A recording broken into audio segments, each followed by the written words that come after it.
আসসালামু আলাইকুম। শীতকাল তো চলে এসেছে আর শীতকালে কিন্তু সবার ঘরেই মোটামুটি পিঠা বানানো হয় আর কম বেশি সবাই কিন্তু পিঠা পছন্দ করে থাকে।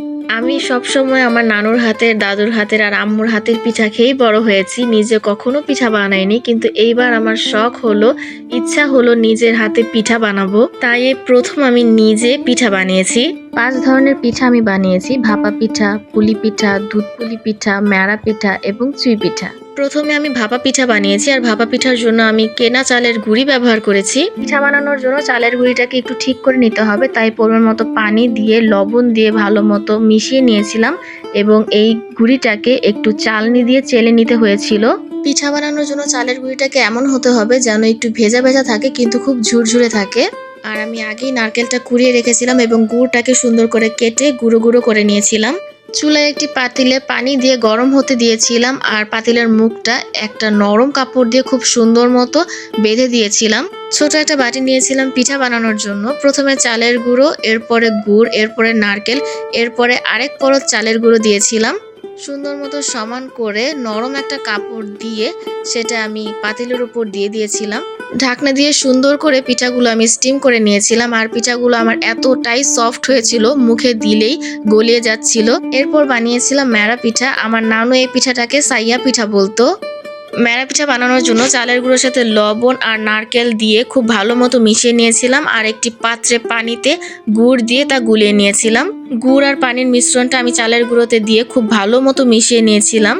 এই রেসিপিটা একটা ভিডিও দেখে করতে নিয়েছিলাম, কিন্তু আমি দেখছিলাম এটা সুন্দর মতো গোল হচ্ছিল না। পরে আমার আম্মু বলল এটা নাকি কাই করতে হয়, দেন আম্মু আবার আমাকে এটা কাই করে দিয়েছিল। তো এরপরে খুব সুন্দর করে শেপগুলো এসেছিল। দেন সবগুলো পিঠা আমি স্টিম করে নেই আর পিঠাগুলো এতটাই সুন্দর হয়েছিল, পারফেক্ট হয়েছিল আর খেতে অনেক বেশি মজা হয়েছিল। এই পিঠাটা খেয়ে আমার নানুর কথা আমার মনে পড়ে গিয়েছিল। এরপরে বানিয়েছিলাম পুলি পিঠা আর পুলি পিঠা বানানোর জন্য চুলায় একটি পাত্র দিয়ে তাতে গুড়, নারিকেল আর পরিমাণ মতো পানি দিয়েছিলাম। খুব ভালো মতো নেড়ে চেড়ে মিশিয়ে একটা পুর তৈরি করে নিয়েছিলাম আর চুলায় আরেকটি পাত্র বসিয়ে তাতে পানি ফুটতে দিয়েছিলাম আর চালের গুঁড়োগুলো দিয়ে একটা কাইয়ের মতো তৈরি করে নিয়েছিলাম।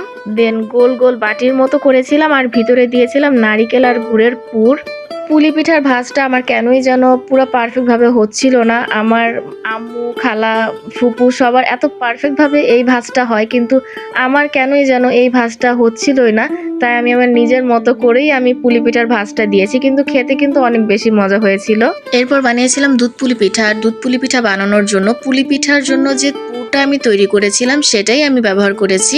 পুলি পিঠা যেমনভাবে বানিয়েছিলাম ঠিক তেমন ভাবেই দুধ পুলির জন্য পুলিটা আমি তৈরি করে নিয়েছিলাম, কিন্তু এই দুধ পুলির পুলিটা একটু ছোট করে বানিয়ে নিয়েছিলাম। চুলায় একটি পাত্রে গরুর দুধ দিয়ে দিয়েছিলাম আর দিয়েছিলাম কনডেন্স মিল্ক। কনডেন্স মিল্কটা আমি একটু মজা করার জন্যই দিয়েছিলাম, জানি একটু বেশি মজা হয়।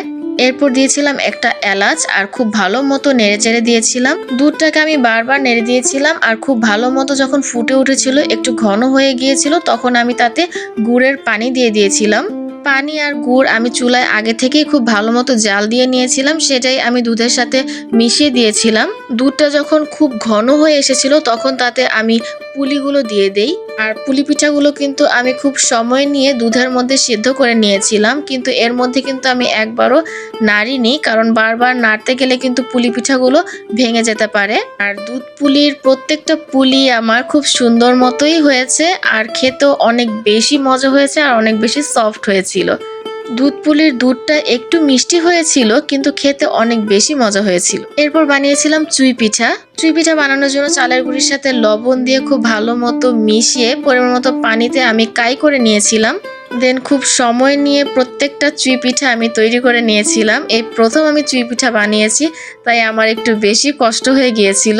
একটি পাতিলে আমি গরুর দুধ দিয়ে দিই আর আমি দিয়েছিলাম পাউডার দুধ। পাউডার দুধটা আমি আগে থেকেই পানিতে একটু গুলিয়ে তারপর দিয়েছিলাম আর দিয়েছিলাম কনডেন্স মিল্ক। এরপর দিয়েছিলাম গুড় আর নারিকেল। সবকিছু দেওয়ার পর খুব ভালো মতো নেড়ে চেড়ে দিয়েছিলাম আর চুলায় খুব সময় নিয়ে জাল করে নিয়েছিলাম। দুধের কালারটা যখন অনেকটাই চেঞ্জ হয়ে এসেছিল আর অনেক বেশি ঘন হয়ে গিয়েছিল, তখন তাতে আমি চুই পিঠাগুলো দিয়ে দেই। আস্তে আস্তে সবগুলো চুই পিঠা দিয়ে একটু নেড়ে চেড়ে দিয়েছিলাম চুই পিঠা দেওয়ার পর খুব বেশি নাড়তে হবে না, কারণ খুব বেশি নাড়লে আবার ভেঙে যাবে। কিন্তু প্রথম অবস্থায় একটু নেড়ে দিয়েছিলাম, না হলে আবার সবগুলো লেগে যেতে পারে। আর আমার চুই পিঠাটাও কিন্তু খুব পারফেক্ট ভাবেই হয়েছিল। প্রত্যেকটা পিঠা আমি প্রথমবার বানিয়েছি, কিন্তু এতটা পারফেক্ট ভাবে হবে আমি তা আশা করিনি। কিন্তু আলহামদুলিল্লাহ, মাশাল্লাহ, সবগুলো পিঠাই অনেক বেশি পারফেক্ট হয়েছে আর অনেক বেশি মজা হয়েছে। বাসার সবাই অনেক অনেক বেশি প্রশংসা করেছে, সবার কাছেই নাকি আমার বানানো পিঠাগুলো অনেক বেশি ভালো লেগেছে। তো আমার আজকের ব্লগ এতটুকুই। আসসালামু আলাইকুম।